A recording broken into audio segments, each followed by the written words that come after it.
بسم اللہ الرحمن الرحیم، السلام علیکم ورحمۃ اللہ۔ قومی اسمبلی کے اجلاس کے اندر جہاں پر سلامتی کونسل کی میٹنگ ہوئی، وہاں پر قومی اسمبلی کا اجلاس بلایا گیا اور اس اجلاس کے اندر تمام کے تمام جو لیڈرشپ موجود تھے انہوں نے وہاں پر اپنا اپنا نقطہ نظر پیش کیا، انہوں نے خطاب کیا، جہاں پر army chief general Asif Munir کا خطاب جو ہے وہ اس وقت پورے پاکستان کے اندر ٹرینڈ کر رہا ہے، پورے پاکستان کے اندر اس کے حوالے سے بات ہو رہی ہے، اس کے متعلق ڈسکشن ہو رہی ہے اور اس کے اوپر روشنی ڈالی جا رہی ہے۔ وہیں پر جو مولانا فضل الرحمان کا خطاب ہے وہ بھی بڑا وائرل ہوا اور مولانا فضل الرحمان نے بڑے اہم ترین حقائق اس حکومت کے سامنے، گورنمنٹ کے سامنے، اسٹیبلشمنٹ کے سامنے رکھے ہیں اور عمران خان کی تمام باتوں کو انڈورس کیا۔ مولانا نے یہ بڑا دلچسپ معاملہ اور بڑا حیران کن ہے۔ اب دو تین چیزیں اس کے متعلق اس وقت بات ہو رہی ہے، دو تین چیزوں کے متعلق دو تین اہم ترین پوائنٹس ہیں۔ پہلی بات یہ کہ آپ کو پتہ ہے کہ مولانا اس اجلاس کے اندر چلے گئے، قومی سلامتی کمیٹی کے میٹنگ کے اندر چلے گئے، تو یہ کہا گیا کہ مولانا نے شاید عمران خان کے ساتھ دھوکہ کر دیا، پی ٹی آئی کے ساتھ دھوکہ کر دیا، لیکن مولانا نے جا کے وہاں پر جس طریقے سے اپنا نقطہ نظر رکھا ہے، مولانا کی جانب سے جو وہاں پر اپنی بات کی گئی ہے اور اپنا جو پوائنٹ آف ویو رکھا ہے وہ بڑا حیران کن تھا۔ اس کے اندر بڑی حیران کن قسم کی باتیں کی گئی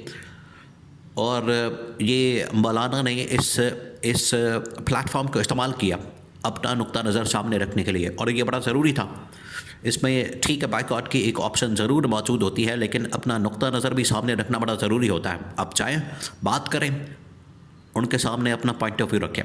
تو ایک تو مولانا نے وہ کام کیا، دوسرا یہ کہ جس طریقے سے مولانا نے وہاں پر اڑایا گورنمنٹ کو، اسٹیبلشمنٹ کو، اس سے ایک امید پیدا یہ ہوئی ہے اور اس سے یہ ایک راستہ نکلا ہے کہ مولانا اور عمران خان اور پی ٹی آئی کا کسی وقت بھی اتحاد ہو سکتا ہے۔ تو یہ بات کر رہے تھے کہ اب مولانا اور عمران خان کے درمیان اتحاد کا کوئی چانس نہیں، ان کے درمیان اتحاد کا، الائنس کا کوئی اب موقع نہیں، کوئی ان کے درمیان اب اتحاد ہو نہیں سکتا، ان کے درمیان اب الائنس بن نہیں سکتا۔ تو یہ جو تقریر مولانا کی جانب سے کی گئی، اس سے P T I Imran Khan کے درمیان ایک اتحاد ہو سکتا ہے اور گورنمنٹ اور اسٹیبلشمنٹ کو اس سے بڑا واضح طور پر پیغام دیا گیا۔ اب آ جائے مولانا کی تقریر کے اوپر۔ جیسے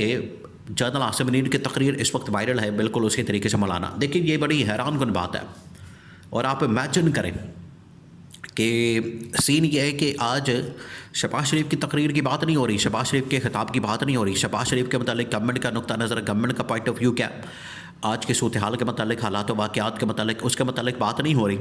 بات ہو رہی ہے تو مولانا کے خطاب کی، عمران خان کے خطاب کی، یا اپوزیشن کے خطاب کی، یا پھر جنرل عاصم کے خطاب کی، ان کے متعلق بات ہو رہی ہے۔ اب مولانا نے پہلے سے ہی آگاہ کر دیا تھا، دو تین پریس کانفرنس کی تھی مولانا کی جانب سے، انہوں نے بتا دیا تھا کہ اگر آپ نے پاکستان کے اندر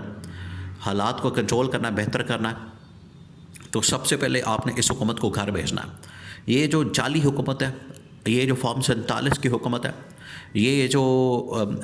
چوری کے مینڈیٹ کے ساتھ بنی ہوئی حکومت ہے، ڈاکہ مار کے ان لوگوں نے جو حکومت بنائی ہے، اس کو کوئی نہیں مانتا پاکستان کے اندر، نہ سیاسی جماعتیں،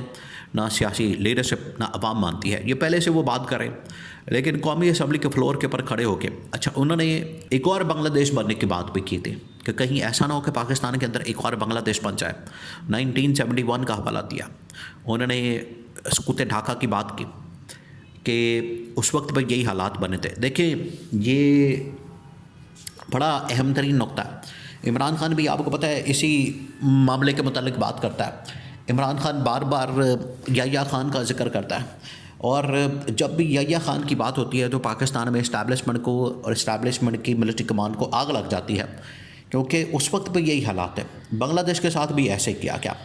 کہ ان کا مینڈیٹ چوری کیا گیا، ان کا مینڈیٹ، ان کے اوپر ڈاکہ مارا گیا، اور جو میجورٹی تھی اس پارٹی کو گورنمنٹ نے دی گئی، حکومت نہیں دی گئی، اور مائنارٹی کو گورنمنٹ دے دی گئی۔ جس طرح سے آج 17 سیٹوں والی گورنمنٹ بنا دی گئی، بالکل ویسے حالات ہیں۔